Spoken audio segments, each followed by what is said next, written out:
So today we are going to talk about IELTS reading task. आज हम reading task के बारे में बात करेंगे। सबसे पहले मैं आपको रीडिंग के बारे में पूरा एक ओवरव्यू देता हूँ कि IELTS रीडिंग टास्क होता क्या है। हम सॉल्व कर रहे हैं Cambridge book, official guide to Cambridge वाली बुक है, हम उसको सॉल्व कर रहे हैं। आज हम प्रैक्टिस टेस्ट वन को डिस्कस करेंगे, सही है। अच्छा, अब पहले मैं आपको अपने रीडिंग टेस्ट के बारे में बता रहा हूँ। देखो, सबसे पहले रीडिंग के अंदर ना सबसे जो बड़ा इश्यू होता है हम सही है। पाकिस्तानी स्टूडेंट्स के अंदर, वो ये होता है कि हम रीडिंग इतना करते नहीं है। इसी वजह से हमारी रीडिंग वीक होती है, क्योंकि हम इतनी रीडिंग करते नहीं है। हमने इतना ना हम न्यूज़पेपर्स को पढ़ते हैं, ना मैगजीन्स को पढ़ते हैं, इतना हम ज़्यादा रीड नहीं करते। तो इस वजह से हमारी रीडिंग स्किल्स वीक होती है। और प्रॉब्लम ये होता है कि आइल्स के एग्जाम्स के अंदर अब जब आपका रीडिंग स्टेमिना वीक होता है ना, तो आपको आप बहुत ज़्यादा एग्जॉस्टेड हो जाते हो रीडिंग करते करते। लिटरली आपका दिल चाहा कि यार बस हो गया, बस बाकी बाद में देखेंगे, छोड़ो, दफा करो। अगर आपने रीडिंग की ठीक से प्रैक्टिस नहीं की या आपको रीडिंग के अंदर इंटरेस्ट इतना डेवलप नहीं हुआ, तो जब आप आइल्स के एग्जाम के अंदर बैठे होगे ना, आप जब लिसनिंग करके जाओगे, रीडिंग में आओगे, पैसेज वन, पैसेज टू या थ्री के अंदर आपको इतना ज्यादा स्टेमिना डाउन हो जाएगा कि आपको आगे सॉल्व करने का दिल ही नहीं चाहेगा, बेजारियत होने लगेगी। तो सबसे पहले हमने अपने इस बेजारियत को खत्म करना चाहिए। वो कैसे खत्म होगी? प्रैक्टिस से। जितना ज्यादा आप रीड करोगे उतना अच्छा आप गुड रीडर बनोगे। इसमें एक बात जो है ना, वो याद रखने की है। ऐसा स्टूडेंट, अगर आप सिर्फ प्रैक्टिस टेस्ट को सॉल्व करते रहोगे ना, तो आप इतना इम्प्रूव नहीं करोगे। तो आई वुड रिकमेंड कि प्रैक्टिस टेस्ट के अलावा कुछ और रीड करो। जैसे कि आपने न्यूज़पेपर की एक ऐप डाउनलोड कर लो, गूगल प्ले पे जाओ, बहुत सारी एप्लीकेशन है। उसमें एक ऐप है जो मैं पर्सनली यूज करता हूँ, न्यूज़ लिखा हुआ है उसमें, सिर्फ न्यूज़ है और साइड में जो ना तस्वीर में ना न्यूज़पेपर की पिक्चर बनी हुई है। तो न्यूज़ ऐप है, उसके अंदर दुनिया भर के अलग अलग आप कंट्री को सिलेक्ट करो, वहाँ के अखबार आना स्टार्ट हो जाते हैं। जैसे कि आप न्यूयॉर्क टाइम्स पढ़ लो या वॉल स्ट्रीट पढ़ लो, टाइम्स ऑफ इंडिया पढ़ लो, डेली ट्रिब्यून पढ़ लो। इस तरह करके ना अलग अलग आर्टिकल्स को उठा के, जो आप जहाँ पे आपका इंटरेस्ट है, अपने मूवीज में इंटरेस्ट है तो मूवीज के आर्टिकल्स, उसके रिव्यूज पढ़ लिए, हेल्थ के बारे में पढ़ लिया, कुछ ना इस तरह प्रैक्टिस टेस्ट के अलावा कुछ ना कुछ पढ़ो। जब आप ये पढ़ोगे ना, तो आपकी वोकैबुलरी भी बेहतर होगी और आपकी रीडिंग स्किल्स, चीज़ों को समझने की सलाहियत, सेंटेंस को कॉम्प्रीहेंड करने की सलाहियत इंप्रूव होगी। देखो, रीडिंग के अंदर सबसे इम्पोर्टेंट बात ये है कि इसके अंदर ऑलमोस्ट 2 से 3,000 वर्ड्स होते हैं। अब कोई ना कोई वर्ड लाजमी ऐसा होगा जिसके बारे में आपको पता नहीं होगा, जिसकी वोकैबुलरी आपको नहीं आती होगी, और आप डिक्शनरी भी नहीं बन सकते। So point I am trying to make is कि आपने अपने इस स्किल को जनरेट करना है कि इवन अगर आपको वर्ड्स के मायने नहीं पता हो, लेकिन आपको जो ना एक उसका जिस्ट समझ में आ जाए कि यार बात क्या हो रही है। आप मैसेज को कॉम्प्रीहेंड कर सको कि जो राइटर है वो बोलना क्या चाह रहा है, यहाँ पे बात क्या हुई है। इसके लिए जो है आपको जितना ज़्यादा रीडिंग करोगे उतना आपको मीनिंग समझ में आएगी। जैसे कि मिसाल के तौर पे, जब मेरी इंग्लिश इतनी अच्छी नहीं थी, जब मैं स्कूल लाइफ में था, तो जब हम इंग्लिश मूवीज देखते थे तो डायलॉग समझ में नहीं आते थे, तो लेकिन कहानी समझ में आ जाती कि फिल्म ये चल रही है। तो इन द सेम वे जब आप रीडिंग करो, तो कोशिश करो कि अपना फोकस इस चीज़ पे रखोगे, यार बात क्या हो रही है, आप उस पर ध्यान दो, बनस्बत की कौन सा वर्ड है, कौन सी ग्रामर है। बस असल में कोशिश करो कि यार ओवरऑल जिस्ट क्या है, बात राइटर बोलना क्या चाह रहा है, उसको फोकस करोगे ना, तो आपकी रीडिंग स्किल्स डेवलप हो जाएंगी। देखो, रीडिंग के अंदर जो दूसरी इंपॉर्टेंट बात है वो है टाइम मैनेजमेंट। टाइम मैनेजमेंट, देखो आपके पास 40 क्वेश्चन हैं और आपके पास 1 आवर है, 60 मिनट्स है। तो आई थिंक आपको 1.5 मिनट लगेगा आप हर क्वेश्चन पे ध्यान देने में, क्योंकि आपने फिर रीडिंग टास्क भी पढ़ना है, अपने सवाल को भी ऑब्जर्व करना है।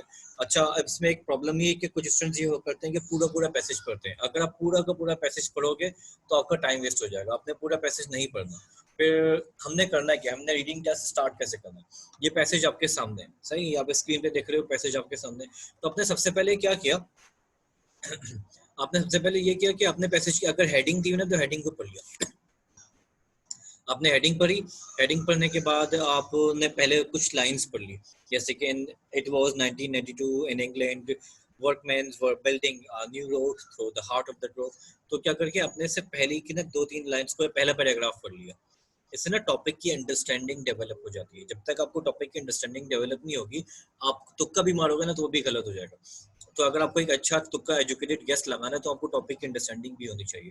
तो इसलिए बेस्ट टेक्निक क्या है, आपने सबसे पहले क्वेश्चन पढ़ने से पहले टॉपिक की अंडरस्टैंडिंग डेवलप करो। कुछ लोग डायरेक्टली जाके क्वेश्चन पढ़ते हैं। अगर मैं डायरेक्ट इसका क्वेश्चन पढ़ना स्टार्ट कर दूं तो मुझे समझ में ही नहीं आएगा बात क्या हो रही है। मिसाल के तौर पे, अगर मैं यहाँ पे आऊँ और डायरेक्ट क्वेश्चन पढ़ना स्टार्ट कर दूँ, तो मुझे समझ में नहीं आएगा कि ये बोलना क्या चाह रहा है। बस मेरी नज़र में से भी अल्फाज तो होंगे, लेकिन मुझे इसके टॉपिक क्या है, बैकग्राउंड स्टोरी क्या, कॉन्टेक्स्ट क्या, मुझे कुछ समझ में नहीं आएगा।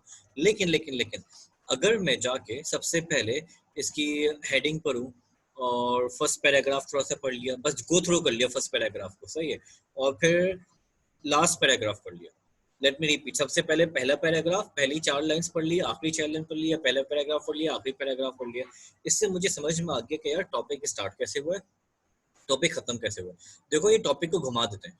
पहले देखो उन्होंने स्टार्ट कहाँ से किया हुआ है, स्टार्ट किया हुआ है टनल से, कि भाई कोई बिल्डिंग सोच कर रहे थे, कोई टनल वगैरह बना रहे थे ये, और उसके अंदर उनको कुछ आई थिंक, जहां तक मुझे लग रहा है कि भाई बोट मिली है, दिखा हुआ है ना एज बोट, तो उनको शायद कोई 3000 भी कोई बोट डिस्कवर हुई है। तो यहाँ पे स्टार्ट हुई है डिस्कवरी से, और खत्म उन्होंने कहाँ पे करा है, खत्म अल्लाह भला करे देखो उन्होंने एग्जीबिशन पे करा है।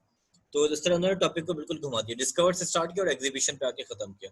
तो अब मुझे पता चल गया भाई कि टॉपिक स्टार्ट कहाँ से हुआ है, खत्म कहाँ से हुआ है, और उन्हें एक बोट मिली। यहाँ तक मुझे समझ में आ गया कि भाई एक टॉपिक क्या है, डिस्कवरी पे है, जिनको एक बोट मिली है। अब जब मैं ये समझ में जाऊंगा ना, टॉपिक की अंडरस्टैंडिंग में डेवलप हो जाएगी। अब जब मैं जाके क्वेश्चंस को पढ़ूंगा ना, तो मुझे समझ में आएगा अब भैया ये डिस्कवरी की बात हो रही है, एग्जीबिशन की बात हो रही है, या देखो आर्कियोलॉजिस्ट बने हुए तो मतलब बोर्ड के बारे में ढूंढ रहे हैं, एग्जामिन कर रहे हैं। तो अब मुझे टॉपिक की अंडरस्टैंडिंग समझ में आ रही है। अब मैं पॉइंट ब्लैक नहीं बैठा हुआ कि बात क्या चल रही है। अब मुझे समझ में आ रहा है कि हाँ यार, अब मैं लिंक्स क्रिएट कर सकता हूँ। अगर तुक्का भी मारूंगा ना, तो हो सकता है कि वो भी सही लगे। इसलिए ये सबसे पहली टेक्निक आपकी ये होनी चाहिए कि जैसे ही आपके पास पैसेज आता है, सबसे पहले आपने पहली फ्यू लाइंस और आखिरी की फ्यू लाइंस पढ़ ली। ये कर लिया आपने, और जल्दी जल्दी पढ़ा, मतलब ऐसा नहीं कि आप आराम आराम से पढ़ो, आपके पास टाइम बहुत कम है। तो कोशिश करो जितना जल्दी पढ़ोगे, जितनी कोई रीडिंग होगी उतना अच्छा है। तो आपने सिर्फ स्कैनिंग करनी है, वर्ड टू वर्ड नहीं जा रहे, बल्कि एक ओवरव्यू दे रहे हो। तो बस अब अपने गौर से गो थ्रू करा पहली फ्यू लाइंस को, आखिरी फ्यू लाइंस को, यहाँ समझ में आ गया। ये समझने के बाद आप गए क्वेश्चन पे, क्वेश्चन पे आप आए, और अपने क्वेश्चन पे क्या करना है, क्वेश्चन पे बस अपने कीवर्ड्स को लोकेट करना है। हमने लास्ट क्लास में डिस्कस किया था कि कीवर्ड्स क्या होते हैं। उन्होंने बोला भाई कीवर्ड जो मेन बात होती है, जो मेन टॉपिक वर्ड होता है, उसे कीवर्ड्स कहते हैं। तो जिस मिसाल के तौर पे आप अपने क्वेश्चन देखो, इसके अंदर जो जो बात आपको इंपॉर्टेंट लग रही है, जो वर्ड आपको इंपॉर्टेंट लग रहा है, वो आपके लिए कीवर्ड्स बन जाएगा। जैसे कि मैं बोलता हूँ 1992, ये इंपॉर्टेंट हो गया। डिस्कवरी इंपॉर्टेंट हो गई, कंस्ट्रक्शन इंपॉर्टेंट हो गया। तो मैंने इन कीवर्ड्स को अंडरलाइन कर लिया। अगर आप पेपर बेस्ड एग्जाम दे रहे हो तो और अच्छी बात है, आपने उसको अंडरलाइन कर लिया। पेपर बेस्ड नहीं दे रहे, कंप्यूटर बेस्ड दे रहे हो, तब भी कोई प्रॉब्लम नहीं, बस अपने कीवर्ड्स पे दिमाग में रख लिया कि भाई 1992, डिस्कवरी और कंस्ट्रक्शन, ये 3 वर्ड आपने क्या कर लिया, दिमाग में रख दिए। इस तरह आपने कीवर्ड देखा, क्वेश्चन के अंदर से कीवर्ड को अंडरलाइन किया, और वापस चले गए पहले पैराग्राफ पे। ज्यादातर देखो आइल्स के एग्जाम्स के अंदर स्टार्ट के जो पैराग्राफ है, उसमें तो ज्यादातर क्वेश्चन ऑर्डर में होता है। मतलब क्या भाई, असेंडिंग ऑर्डर में होते हैं। मतलब कि जो अगर पहला सवाल है, अगर पहला आंसर आपको पहले पैराग्राफ में मिला, तो दूसरा आंसर आपको दूसरे पैराग्राफ में मिलेगा, ऊपर नहीं मिलेगा। तो ज्यादातर ऐसा होता है, 100% नहीं, लेकिन ज्यादातर ऐसा होता है। हाँ, वो जो मैच्ड हेडिंग्स होती हैं उसके अंदर फिर भी अलग है, लेकिन इस तरह की जो सिंपल सेंटेंस है, जिसमें ट्रू एंड फॉल्स आ गए, फिल द ब्लैंक्स आ गई, उनका ऑर्डर यही रहता है, असेंडिंग ऑर्डर में रहता है। मतलब पहला सवाल अगर आपको पहले पैराग्राफ में मिला है, तो दूसरा सवाल आपको फिर नीचे ही मिलेगा, ऊपर नहीं मिलेगा। तो इससे ना आपको इस ट्रिक से आपको थोड़ा बहुत फायदा हो जाता है। ठीक है, तो हमने क्या करा भाई, पहला क्वेश्चन पढ़ा, उसका कीवर्ड निकाल लिया। कीवर्ड क्या है, 1982, ये मुझे सामने नजर आ रहा है भाई 1982। दूसरा लिखा हुआ है कंस्ट्रक्शन, तो ये टनल नजर आ गया मुझे, यहाँ पे कंस्ट्रक्शन की बात हो रही है। बिल्डिंग नजर आ गई, कंस्ट्रक्शन की बात हो रही है। और डिस्कवरी हुई है, क्या डिस्कवरी हुई है, आप इस तरह यहाँ पे उसको लोकेट कर सकते हो।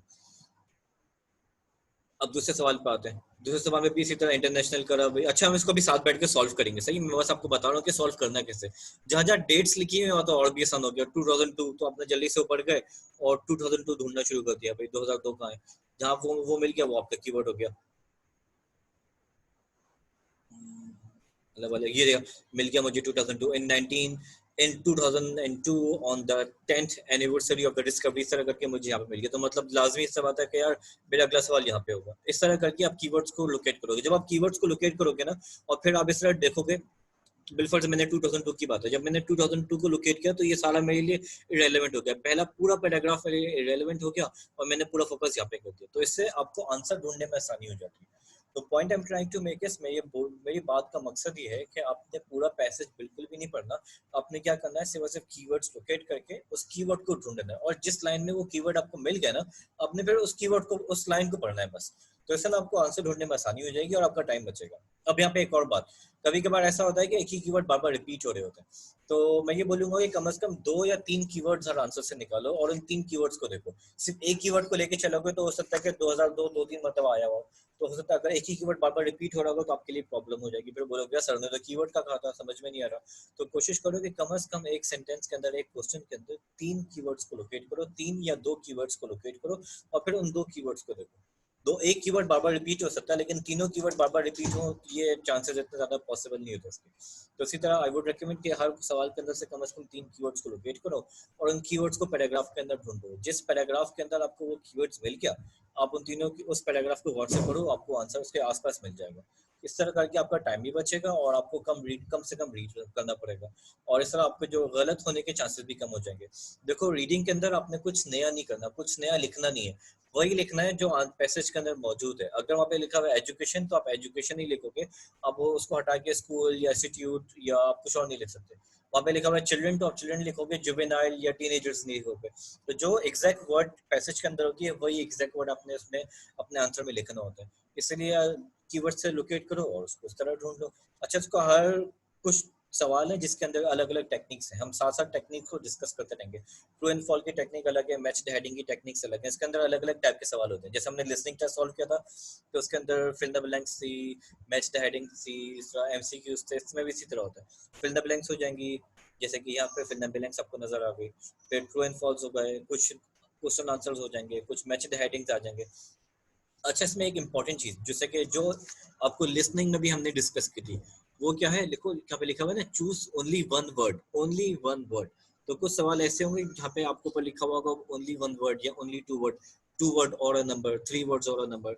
अगर यहाँ पे लिखा हुआ है ओनली वन वर्ड, अगर मैं यहाँ पे दो वर्ड्स लिख दूं तो गलत हो जाएगा। तो इसलिए जो है आप इसको पढ़ लिया करो, ऊपर जो इंस्ट्रक्शंस दी हुई होती है ना, जो जो इंस्ट्रक्शन आपको दी हुई है, अब उसको पढ़ोगे तो आपके लिए आसानी होगी, अगर आप उसको नहीं पढ़ोगे तो आप गलती कर सकते हो। अब यहाँ पे दो गलतियां होती हैं। अब इम्पोर्टेंट बात, आइल्स के राइटिंग टास्क के अंदर, रीडिंग टास्क के अंदर ना दो गलतियां, दो तरह की गलती होती है, तीसरी कोई गलती नहीं हो सकती।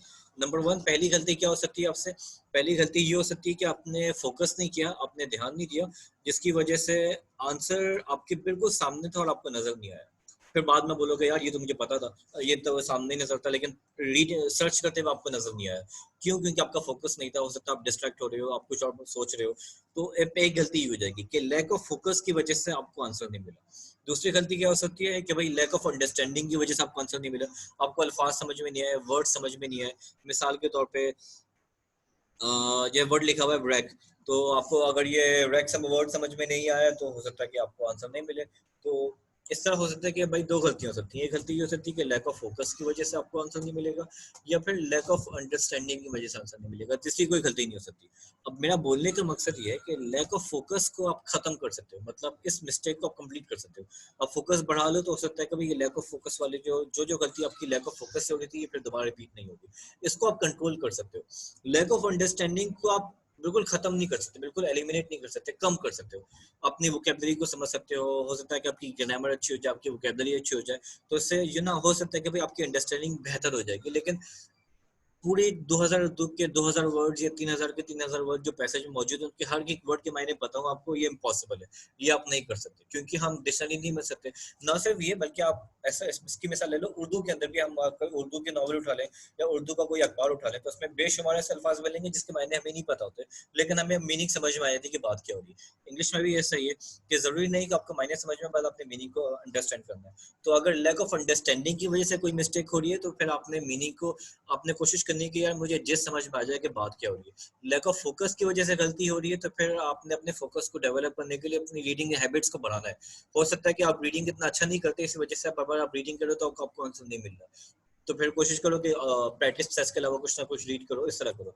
अब आपको एक इंपॉर्टेंट एडवाइस मैं यहाँ पे आपको देता हूँ, फिर हम टेस्ट को स्टार्ट करेंगे। इंपॉर्टेंट एडवाइस क्या है कि जब भी आप टेस्ट सॉल्व करो, टेस्ट सॉल्व करने के बाद पूरा टेस्ट अपने 40 के 40 आंसर सॉल्व कर लिए, सही है। टेस्ट सॉल्व करने के बाद आपने वापस आंसर्स को देखा, आपको पता चला भाई 40 में से 30 गलत हो गए, सिर्फ 10 सही हुए। तो जो 30 गलत होते हैं ना, आपने उनके करेक्ट आंसर्स अपने पेपर पे सामने लिख दिए।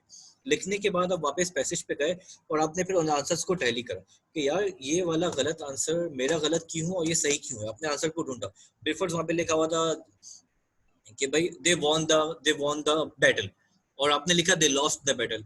तो फिर वॉन और लॉस का फर्क आ गया, तो फिर आप वापस पैसेज पे गए और आपने फिर उस हेडिंग को पढ़ा और वापस समझने की कोशिश करी कि यार ये जो आंसर मुझसे गलत हुआ, ये गलत क्यों हुआ है, और आंसर अगर सही, तो फिर सही आंसर को देख के आप टैली करो, फिर आपको इससे अंदाजा हो जाएगा कि यार क्या पता आपका लैक ऑफ फोकस की वजह से गलत हुआ या लैक ऑफ अंडरस्टैंडिंग की वजह से गलत हुआ। इस तरह करके आप अपने आप को इम्प्रूव कर सकते हो।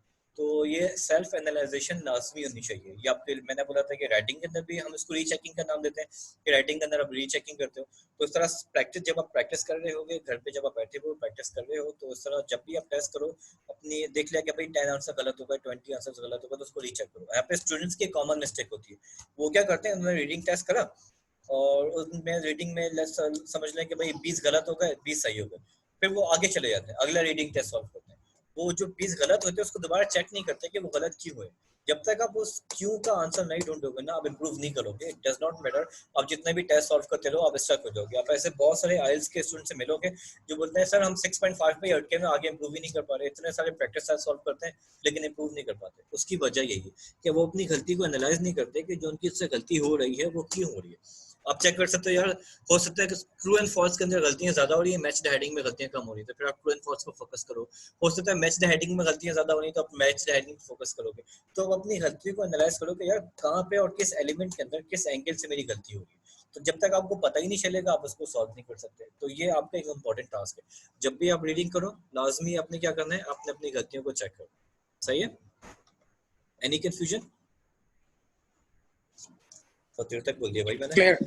चलो, इतना लंबा चौड़ा लेक्चर करके क्लियर। मैंने आपको बोर कर दिया, लेकिन रीडिंग के अंदर ये बात इंपॉर्टेंट है। अच्छा पता है क्या, हम पाकिस्तानियों में ना ज्यादातर लोग रीडिंग पाके फंसते हैं। वो लोग जो रीडिंग नहीं करते ना वो फंसते हैं। अच्छा जैसे कि मैंने, अच्छा यहाँ पे ना एक फनी बात, जो हमारे डॉक्टर्स होते हैं ना, जो डॉक्टर पढ़ रहे होते हैं, जैसे कि जो स्टूडेंट्स हैं जो जो एमबीबीएस कर रहे हैं, वो रीडिंग बहुत करते हैं, तो उनके रीडिंग में नंबर अच्छे आते हैं।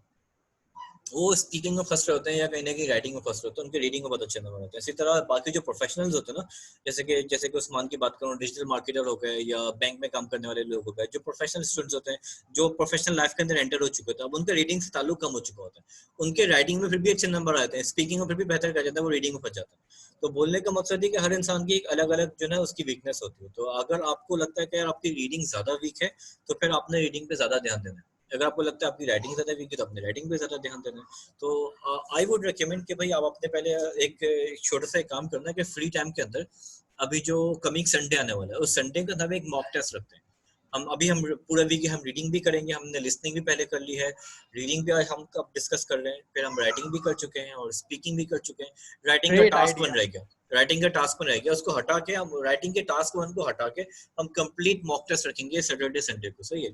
जब आप पूरा टेस्ट करोगे तो फिर आप देखना है कि यार सबसे ज्यादा कम नंबर आपके कहाँ पे है। Number one. Number two is like I, मैंने ये बात उस्मान को कही थी, आप सबको बोल देता हूँ। देखो एक बहुत जो आइल्स के स्टूडेंट के अंदर जो एक बहुत बड़ा प्रॉब्लम है ना, जो एक मिस्टेक को रिपीट करते हैं, वो ये करते हैं कि वो एक कंप्लीट मॉक टेस्ट नहीं रखते। मतलब एक ही सिटिंग के अंदर वो लिसनिंग, रीडिंग और राइटिंग सॉल्व नहीं करते। ये बात मैंने आपको बहुत पहले कही होगी शायद, कि जब आप एग्जामिनेशन सेंटर के अंदर बैठे हो और आपने पहले लिसनिंग का टेस्ट किया 30 मिनट्स का, 30 मिनट्स का लिसनिंग का टेस्ट करने के बाद आपने 1 आवर का रीडिंग का टेस्ट किया, 1 आवर का रीडिंग टेस्ट करने के बाद फिर आपने 1 आवर का राइटिंग करना है। 2.5 घंटे जब आप लगातार एक ही जगह पे बैठे हुए हो और फोकस के साथ लिसनिंग, रीडिंग, राइटिंग कर रहे हो, तो आपका स्टेमिना डाउन होता है, बेजारियत बढ़ती है। अगर आप इसी तरह इसी 2.5 घंटे का टाइम घर पे स्पेंड नहीं करोगे ना, तो वो आइल्स के अंदर वो 2.5 घंटे का टाइम आपके लिए क़यामत वाला समय होगा। फिर आपको दिल चाहेगा बस पेपर खत्म करो, भागो, जो होगा देखा जाएगा। तो इसलिए मैं बोल रहा हूँ कि घर के अंदर एक लाजमी हफ्ते में एक दिन ऐसा लाजमी अरेंज करा करो जिसमें लिसनिंग, रीडिंग, राइटिंग एक ही जगह बैठ के, एक ही टाइम में बैठ के, रूम लॉक किया आपने, बिल्कुल फिर कोई डिस्टर्बेंस नहीं। ऐसा नहीं कि मोबाइल सुन रहे हैं तो फिर पानी पीने जा रहे हैं या गेट पे जा रहे हैं, बिल्कुल कुछ भी नहीं, बिना डिस्टर्बेंस के 2.5 घंटे आपने पूरा एक ही सेटिंग के अंदर टेस्ट सॉल्व करने की प्रैक्टिस करनी है। जब तक आप ये नहीं करोगे ना, आपका टाइम मैनेजमेंट ठीक नहीं होगा और आपका स्टेमिना, फोकस, आप दोनों चीज जनरेट नहीं होगी। तो इसलिए मैं आपको एडवाइस दूंगा कि हर सैटरडे संडे को ना टाइम निकाल के, कोई से भी रात में टाइम निकाल लो यार, शहरी से पहले जाकर आपने 2-2.5 घंटे जो है 12-1 बजे तक आपने एक मॉक टेस्ट सॉल्व कर दिया, लिसनिंग, रीडिंग, राइटिंग तीनों का। तब आपको ना आपको पता चलेगा कि यार आपका वीक पॉइंट कहाँ है, आपका स्टेमिना भी इंप्रूव होगा, आपका फोकस लेवल भी बढ़ेगा। इस तरह करने के बाद आप इजीली 7.5 8 बैंड्स ला सकते हो। अगर आप सोच रहे हो कि यार आपको 8 बैंड्स 8.5 बैंड चाहिए और एक दिन आप लिसनिंग करते हो, अगले दिन आप रीडिंग करते हो, एक दिन आप राइटिंग करते हो, बोल रहे हो लिसनिंग में इतने अच्छे नंबर आ रहे हैं, रीडिंग में इतने अच्छे नंबर आ रहे हैं, राइटिंग में इतने अच्छे नंबर आ रहे हैं, क्योंकि आप फ्रेश माइंड के साथ कर रहे हो। लेकिन जब आप एक ही 2.5 घंटे में बैठ के कर रहे हो, लिसनिंग के बाद रीडिंग पे आ रहे हो, तो आपका माइंड फ्रेश नहीं है, फिर नंबर कम हो रहे हैं, तो फिर आप फंस जाओगे। इसलिए मैं आपको एडवाइस दूंगा कि बनस्बत कि आप सेपरेट करो, हफ्ते में एक दिन एक कंप्लीट मॉक टेस्ट किया करो पूरा बैठ के सुकून से। तब आपको ना पता चलेगा कि आप कितने पानी में हो। सही है? अच्छा, अब इट्स हम ओके ओके। परफेक्ट। अब मैं ये करता हूँ कि अब मैं यहाँ पे रिकॉर्डिंग को स्टॉप करता हूँ और फिर हम प्रैक्टिस टेस्ट सॉल्व करना स्टार्ट करते हैं। सही है, जो जो इंपॉर्टेंट बात थी वो मैंने आपको रिकॉर्डिंग ऑन करके आपको डिस्कस कर दी। अब मैं यहाँ पे रिकॉर्डिंग को स्टॉप कर रहा हूँ। अब हम प्रैक्टिस टेस्ट को साथ बैठ के सॉल्व करते हैं। सही है, क्योंकि इसके अंदर फिर डिस्ट्रैक्शन ज्यादा होगी और फिर आपका ये लेक्चर है खराब हो जाएगा। अब हमने क्या करना है, हम क्वेश्चंस के कीवर्ड को पहले लोकेट करते हैं जल्दी से। अब देखो हम बहुत स्पीड में चलेंगे। सही है, हमने अभी पहला पैराग्राफ पढ़ा, हमने अभी दूसरा पैराग्राफ पढ़ा। अच्छा, मैंने रिकॉर्डिंग दोबारा से स्टार्ट कर दी। सही है, ताकि मैं आपको दिखा सकूं कि हमने स्ट्रेस को सॉल्व कैसे करना। हमने पहला पैराग्राफ पढ़ा, दूसरा लास्ट पैराग्राफ पढ़ लिया। हम जल्दी से क्वेश्चंस को कीवर्ड्स को एनालाइज करते हैं। इसके अंदर हम क्वेश्चन नंबर 1, 1992 कीवर्ड हो गया हमारा। The boat was discovered during the construction का हमारा कीवर्ड हो गया। सही है, अब जल्दी से हमने 3 कीवर्ड निकाल दिए। 1992 हमने निकाल लिया, डिस्कवर्ड और कंस्ट्रक्शन हमने निकाल लिया। अब हम वापस जल्दी से उस पे आ गए।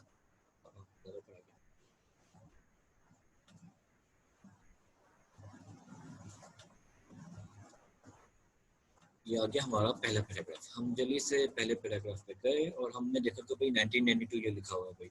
अब बिल्डिंग, अच्छा जरूरी नहीं कि एग्जैक्ट वही आंसर, वही वर्ड जो आपने क्वेश्चन मिला था वो आपको जो है वो पैसेज में मिले। वहाँ पे लिखा हुआ था कंस्ट्रक्शन, यहाँ पे लिखा हुआ बिल्डिंग। दे वर वर्कमैन बिल्डिंग न्यू रोड। तो ये रोड बना रहे थे और तब उनको क्या डिस्कवर हो भाई, बोट डिस्कवर हुई। तो यहाँ पे अच्छा, यहाँ पे कुछ स्टूडेंट्स हैं वो गलती कर देते हैं कि वो क्या वो यूज करते हैं टनल। यहाँ पे 2 आंसर्स हैं जो मैं आपको बता रहा हूँ। जो स्टूडेंट यहाँ पे मिस्टेक करते हैं, वो मिस्टेक क्या करते हैं, वो लिख देते हैं टनल। लेकिन टनल कनेक्ट हो रहा था, वो बना के रहते, they were building a new road. तो यहाँ पे सही आंसर क्या होना चाहिए, रोड होना चाहिए। देखो कीवर्ड्स क्या आ गया, 1992 आ गया, बिल्डिंग आ गई, मतलब कंस्ट्रक्ट हो गया, और उनको क्या मिली, बोट मिली। तो ये भी ये 3 कीवर्ड्स मुझे यहाँ पे मिल गए। डिस्कवरी हो गई, ये देखो डिस्कवरी भी लिखा हुआ है। 3 कीवर्ड्स मुझे यहाँ पे पहले पैराग्राफ में मिल गए। लेकिन यहाँ पे जो सही आंसर है वो होना चाहिए न्यू रोड। क्यों? क्योंकि they were building a new road. कुछ स्टूडेंट्स हैं जो मेरे यहाँ पे उन्होंने लिखा था टनल, वो टनल गलत हो जाएगा, क्योंकि वो टनल बना नहीं रहे थे, वो टनल तो कनेक्ट हो रहा था।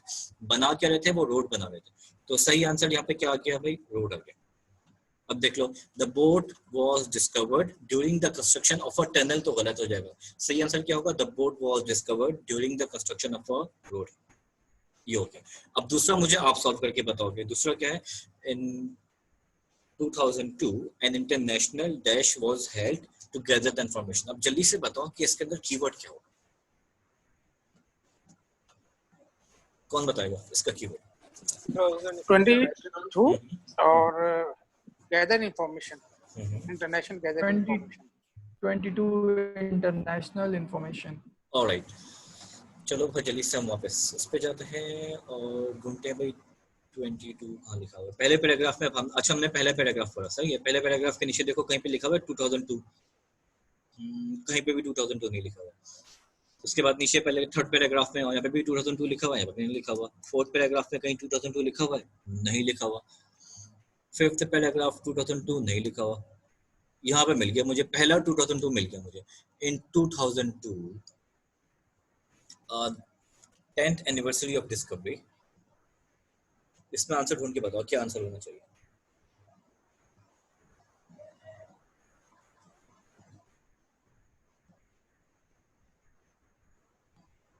जल्दी बताओ, जल्दी जल्दी। I'm giving you 30 seconds।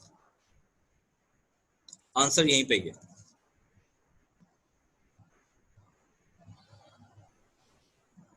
मैं एक मतलब क्वेश्चन आपको दोबारा दिखा देता हूँ। क्वेश्चन क्या है, in 2002 an international dash was held to gather information. International dash was held to gather information. International dash was held, yes, conference conference conference international conference हुई। देखो भाई इन 2002 यहाँ पे मुझे कीवर्ड मिल गया। अब वो एनिवर्सरी डिस्कवरी कुछ भी नहीं, ट्रस्टेड हो, trusted bones as boat trust hosted a conference. ये उन्होंने इवेंट क्या हुआ, इवेंट हुआ है कॉन्फ्रेंस। अगर यहाँ पे ट्रेडिशन लिख दिया स्टूडेंट्स ने तो गलत हो जाएगा। अगर यहाँ पे आपने जो है वो डिबेट लिख दी तो भी गलत हो जाएगा। तो असल कीवर्ड क्या है, कॉन्फ्रेंस है। कॉन्फ्रेंस हुई है और उसके अंदर क्या चीजें हुई है, ये सब हुआ भाई। पेपर आया, उन्होंने टेक्निकल एस्पेक्ट को डिस्कवर किया, डिस्कशन किया, डिबेट हुई टॉपिक के बारे में, रिवॉर्ड हुआ, कल्चर के बारे में इन्होंने डिस्कशन किया। तो असल कीवर्ड क्या है, कॉन्फ्रेंस। तो आपका यहाँ पे आंसर आना चाहिए कॉन्फ्रेंस। ना सिर्फ आंसर बल्कि आंसर को फिर क्वेश्चन पे मैच भी करा करो। अब देखो आंसर यहाँ पे मैच हो रहा है। In 2002 an international conference was held to gather information. Answer भी सेंस भी बना रहा है, ना सिर्फ आंसर बल्कि आंसर जो मैंने क्वेश्चन को आंसर को जब मैंने ब्लैंक में पुट करा तो उसका एक सेंस भी बन रहा है। समझ में आया? सब फॉलो कर रहे हैं या कोई कंफ्यूज हो रहा है? It's okay. परफेक्ट। नंबर 3 पे आते हैं। जल्दी से मुझे इसका कीवर्ड बताओ। Reconstruction and produce. 2004. 2004 कीवर्ड हो गया भाई। Reconstruction in 2004 dash for the reconstruction were produced, dash for the reconstruction were produced. Alright, 2004 की बात कर रहे हैं भाई। अब इसके अंदर तो भाई जहाँ पे लिखा हुआ था 2002, यहाँ पे तो आंसर नहीं होगा। अब इसके नीचे देखो तो 2004 यहाँ पे कहीं पे भी नहीं लिखा हुआ। 2004 मुझे मिल गया। Detail proposal to reconstruct the boat, reconstruct भी मिल गया और 2004 पे मिल गया। आई थिंक ये आंसर, एक मिनट वापस रिपीट करता हूँ। आंसर क्या था भाई? 2004 the reconstruction were produced, the reconstructions were produced, produce. चलो भाई जल्दी से मुझे कौन आंसर बताएगा यहाँ पे? इस पैराग्राफ को बोर्ड होगा। इस पैराग्राफ को पढ़ो जल्दी से, पैराग्राफ पढ़ा करो। जो आंसर जहाँ जिस पैराग्राफ में आंसर मिले ना उस पैराग्राफ को लाजमी पढ़ा करो, बिना पढ़े तो नहीं मिलता। सही है? इससे ना देखो कीवर्ड से आपको बाकी चीजों को, कीवर्ड से क्या फायदा हुआ, बाकी सब चीजें हमने एलिमिनेट कर दी। हम मेन चीज पे आ गए, हम डायरेक्ट इस पैराग्राफ पे आ गए। मेन जहाँ पे हमारा आंसर है हम उस जगह पे आ गए। अब हमने चेक करना dash detail construction community issues and work together separate region today divide into language borders। Propose किया उन्होंने इस बात को। आई थिंक ये होना चाहिए proposal. Proposal is the right answer I think. देखो क्या लिखा हुआ है, detail proposal to construct the boat were drawn up in 2004। और यहाँ पे भी यही बात हो रही है कि भाई 2004 के अंदर रिकंस्ट्रक्शन के बारे में क्या किया था। 2004 proposal for the reconstruction were produced, मतलब एक प्रपोजल दिया गया था 2004 के अंदर बोर्ड को रिकंस्ट्रक्ट करने का। तो यहाँ पे ये आंसर का सेंस बन रहा है। अगर इसके अलावा कोई और आंसर आप लिखोगे तो सेंस भी नहीं बनेगा और आंसर भी ठीक नहीं आएगा। इसके अलावा अगर मैं यहाँ पे बोट लिख दूँ, आर्कियोलॉजिस्ट लिख दूँ, एविडेंस लिख दूँ, कुछ भी आंसर सेंस नहीं बनेगा। यहाँ पे बात क्या हो रही है, क्या बोल रहे हैं? Detail proposal to construct the boat were drawn up in 2004। अब यहाँ पे स्टूडेंट मिस्टेक क्या करते हैं, अगर उन्होंने लिख दिया डिटेल प्रपोजल तो आंसर गलत हो जाएगा। क्यों? क्योंकि यहाँ पे क्या लिखा हुआ है, ओनली वन वर्ड, तो डिटेल आ नहीं सकता, प्रपोजल आंसर आएगा। तो यहाँ का राइट आंसर क्या है? Detail proposal. अच्छा मैं चाहूंगा ना कि कोई इस आंसर को लिख भी ले ताकि बाद में हम टैली कर सकें। आप लोग लिख रहे हो आंसर को? पहला आंसर हमने क्या डिस्कस किया था? रोड। दूसरा हमने डिस्कस किया था कॉन्फ्रेंस। तीसरा हमने आंसर निकाला प्रपोजल। आपको तीसरा आंसर समझ में आया कि मैंने प्रपोजल क्यों लिखा है? समझ आ गया। वासिफ आपको समझ में आया? तो जी सर।